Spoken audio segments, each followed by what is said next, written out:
لعلك سر عند الله.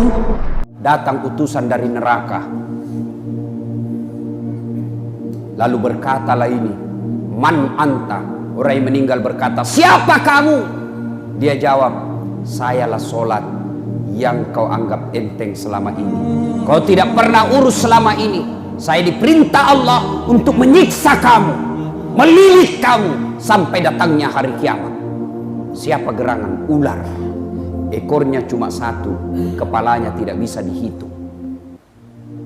Kembali kau, saya tidak mau. Saya ditugaskan Allah menemani kamu selamat di kuburmu karena kau anggap remeh saya selama ini. Berapa lama disiksa di kubur tergantung berapa lama datangnya kiamat. Bagi mereka yang meninggal, coba bayangkan Pak, nenek tay yang 100 tahun yang lalu meninggal, bapak tay yang meninggal 20 tahun yang lalu sekarang, apakah mereka sudah sampai di akhirat? Surga atau neraka? Belum. Mereka semua masih ada di kuburnya. Transit ini alam kubur. Berapa lama kita di alam kubur tergantung berapa lama datangnya kiamat. Bayangkan Pak, bapak tidak pernah sholat, banyak dosa, banyak maksiat, masuk kubur tidak ada pahala, tidak ada amal kebaikan. Kemana kau mau bawa? Bapak pergi merantau ke Tanah Bumbu. Sampai Tanah Bumbu, ternyata di Tanah Bumbu tidak enak. Cari kerja setengah mati, cari pekerjaan susahnya minta ampun. Bapak masih ada pilihan, lebih baik saya kembali ke orang tuaku, mudah-mudahan ada warisan saya bisa kerja di kampung. Tapi kalau bapak masuk di kubur menderita, tidak ada enaknya, disiksa selama-lamanya, tidak ada istilah pulang. Mondro nokko tuh. Masuk di kubur kau disiksa, kau suka atau tidak, kau tinggal di situ menikmati itu siksaanmu. Maka kalau ada pejabat Pak menyalahgunakan jabatannya, kau bisa lolos di dunia, demi Allah kau tidak akan lolos dari alam kubur. Kau polisi, tentara, pegawai negeri, aparat, kau hianati rakyat, kau bisa lolos dari dunia, kau bisa mempermainkan hukum, tapi demi Allah sakaratul maut menunggumu. Dan begitu kau masuk di alam kubur, tidak ada satupun pasukan yang bisa membelamu kecuali amal kebaikanmu. Berapa banyak pejabat-pejabat yang hebat dulu, yang jago dulu, kekuasaannya tak terbatas. Begitu kau masuk di alam kubur, tidak ada arti semua jabatan dan pangkatmu kecuali amalmu.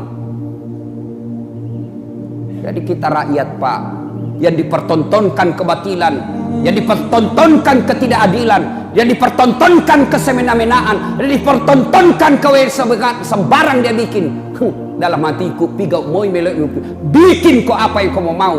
If'al amaksita, if'al masita, fa innaka mayyitun. Kata Nabi, bikin maka apa yang kau mau bikin, lakukan apa yang mau kau lakukan, tapi ingat pasti kamu mati. Mau kau tidak sholat silahkan, mau kau nimu rakyat silahkan, mau kau bohongi rakyat silahkan, mau kau pakai senjatamu untuk sewenang-wenang silahkan, tapi pasti kamu mati. Apa hebat, apa kurangnya Adolf Hitler di Eropa? Coba lihat itu orang-orang diktator yang bekerja semau-maunya, pasti mati. Bagaimana hebatnya Fir'aun, kekayaannya tak terbatas, kekuasaannya tak terbatas. Begitu Allah menurunkan azab buat dia, mati.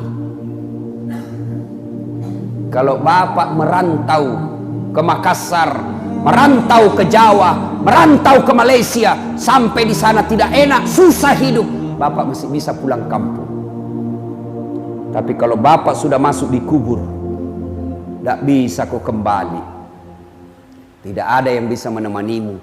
Temanmu yang membelamu selama ini, temanmu dan kekuasaanmu yang kau gunakan selama ini, semua kau tinggalkan dan kau masuk sendiri.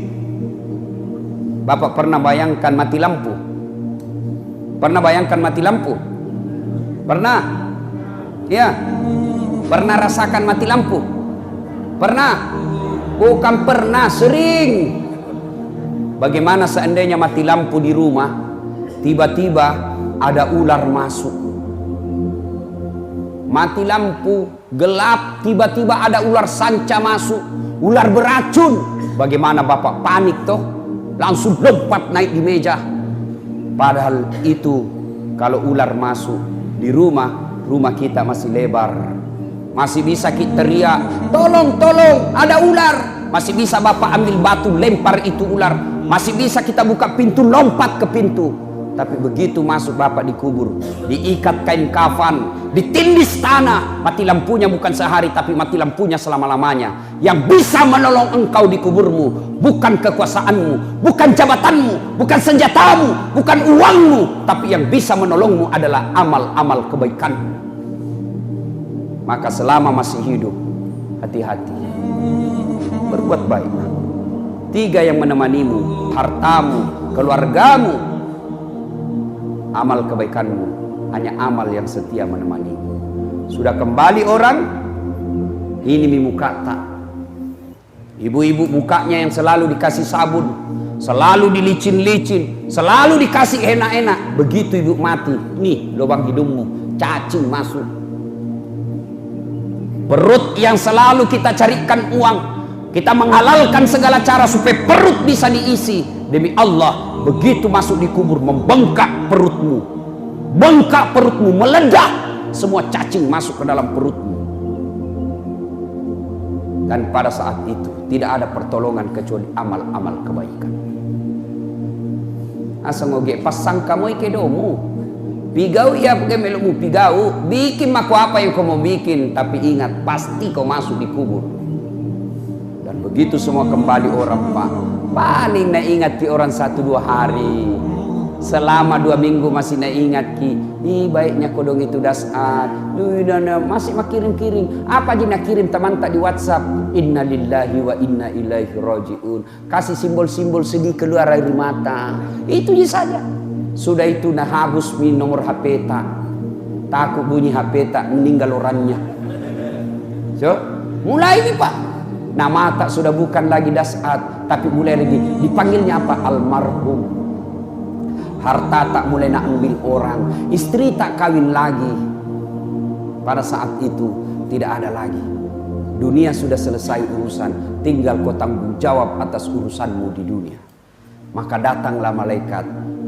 Kata Nabi, masuk kita di padang mahsyar, ada 4 pertanyaan yang tidak bergerak kaki seseorang sebelum ditanya 4 ini. Apa pertanyaannya? Insya Allah lain waktu dan kesempatan kita akan lanjutkan. Karena penerbangan saya terbatas, saya mau pulang cepat. Insya Allah nanti kita datang lagi di tempat ini. Inilah sebelum saya akhiri, saya ingin menyimpulkan dengan 1 ayat saja. Kullu nafsin saikatil maut. Tungke maki nyawai pasti mati. Semua yang hidup pasti akan mati. Dan ketika sudah tiba saatnya mati, tidak bisa kau undur, tidak bisa kau majukan. Apabila sudah tiba saatnya, maka pasti akan kau alam.